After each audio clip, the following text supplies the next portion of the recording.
नमस्कार, मानस Mishra news India में आप सभी का बहुत बहुत स्वागत करता हूं। बड़ी खबर आ रही है, राज्यसभा में भगवा लहराया है और बीजेपी का 427 प्लस का आंकड़ा जो है उसको कैसे छुआ और क्या है सारा का सारा कच्चा चिट्ठा वो रिकॉर्ड, क्योंकि बीजेपी की यहां पर सुनामी है, मोदी की सुनामी है और एनडीए के नेतृत्व में, मतलब मोदी के नेतृत्व में एनडीए ने यहां पर वो परचम लहराया है जो शायद कांग्रेस अब तक नहीं कर पाई।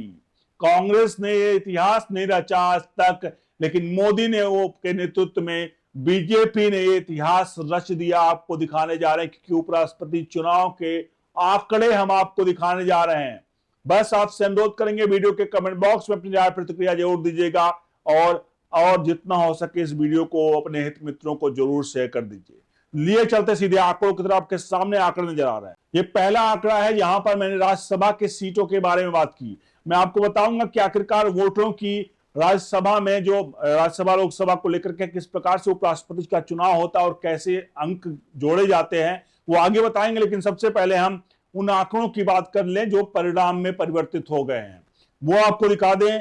कुल 245 सीटें हैं राज्यसभा और लोकसभा में। तो आपके सामने जो स्क्रीन पर आ रहा है वो कुल 245 सीटें हैं राज्यसभा में।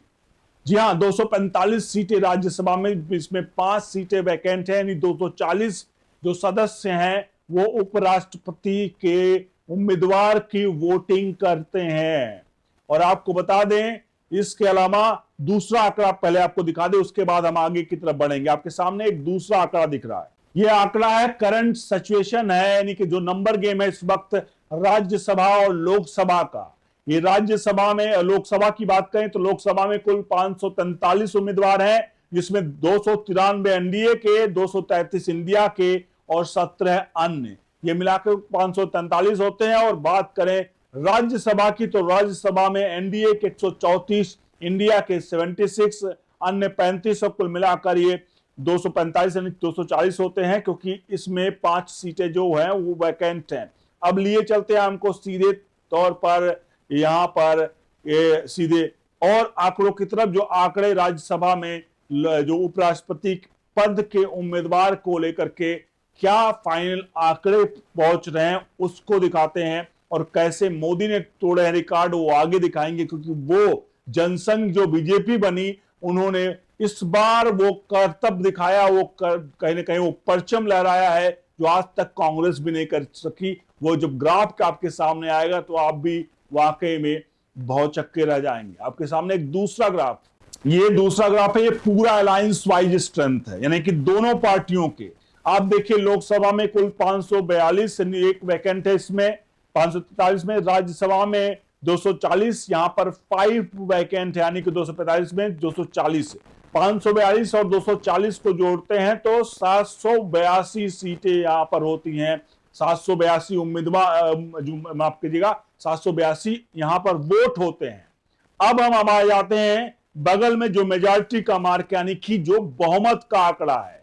782 में आपको बता दें 542 लोकसभा, 240 राज्यसभा, इन दोनों को मिलाकर 782, और बहुमत का आंकड़ा है majority mark to the elect the VP यानी वाइस प्रेसिडेंट, उपराष्ट्रपति के लिए जो बहुमत का आंकड़ा है वो होता है 392। यानी 782 में जो भी कैंडिडेट इंडिया अलायंस या जो एनडीए का है, 392 का आंकड़ा अगर क्रॉस करता है तो उसका वो राष्ट्रपति उपराष्ट्रपति पद के लिए वो नामित हो जाएगा। अब बढ़ते हैं आंकड़ों की तरफ। नीचे एक तरफ एनडीए की स्ट्रेंथ लिखी हुई है, एक तरफ ऑपोजिशन की स्ट्रेंथ लिखी हुई है। एनडीए की स्ट्रेंथ की बात कर लें तो कुल 293 लोकसभा में, 134 राज्यसभा में, दोनों को जोड़ते हैं तो एनडीए की स्ट्रेंथ 427 है। इसके अलावा 355 अपोजिशन यानी इंडिया अलायंस का है, इसमें 249 लोकसभा में और 106 राज्यसभा में, कुल मिलाकर 355।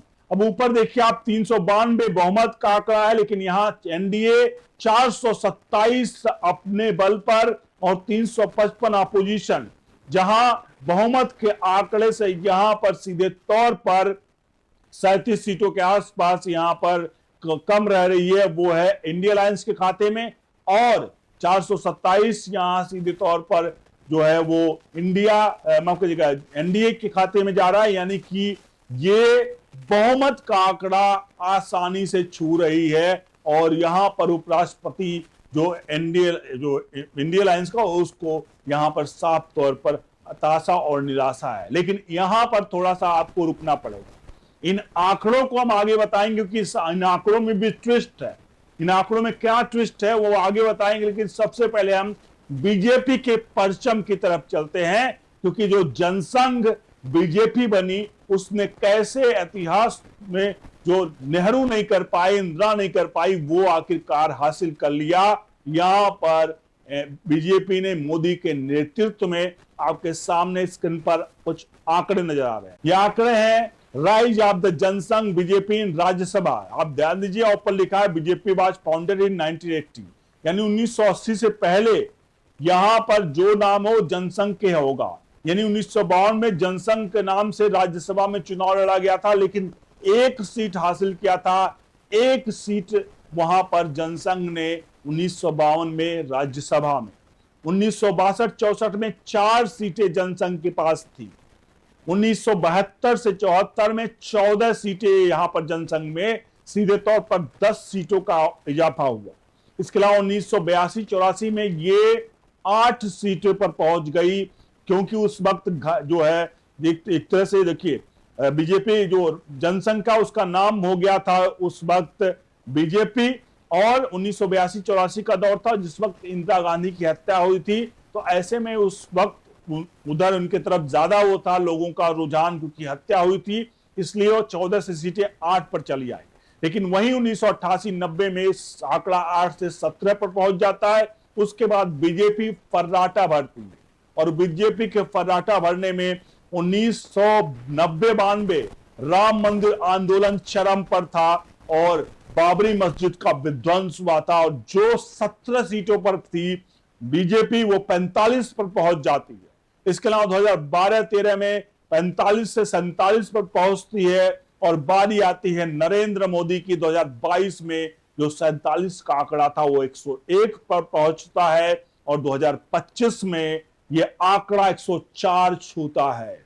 यानी 2025 में राज्यसभा में ये आंकड़ा 104 का है। अब खुद आपको समझना होगा थोड़ा सा इसमें बैकग्राउंड में, 104 क्या 100 का आंकड़ा आज तक कभी कांग्रेस ने राज्यसभा में अपने बल पर नहीं हासिल कर पाई है। यानी कि कांग्रेस का यहां पर साफ तौर पर सुपड़ा साफ, और कांग्रेस मुक्त भारत का जो नारा बीजेपी ने, नरेंद्र मोदी ने दिया था, वो साफ तौर पर यहां पर साकार होकर दिया है।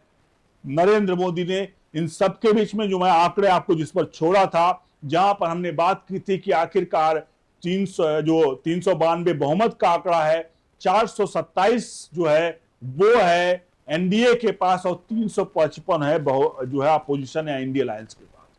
लेकिन यहां एक बहुत ही बड़ा जो उपराष्ट्रपति चुनाव में एक बहुत बड़ा एक तरह से लूप होल कहें, या क्योंकि संवैधानिक पद है, उस संवैधानिक पद पर यहां पर कोई किसी पार्टी का नहीं होता उपराष्ट्रपति।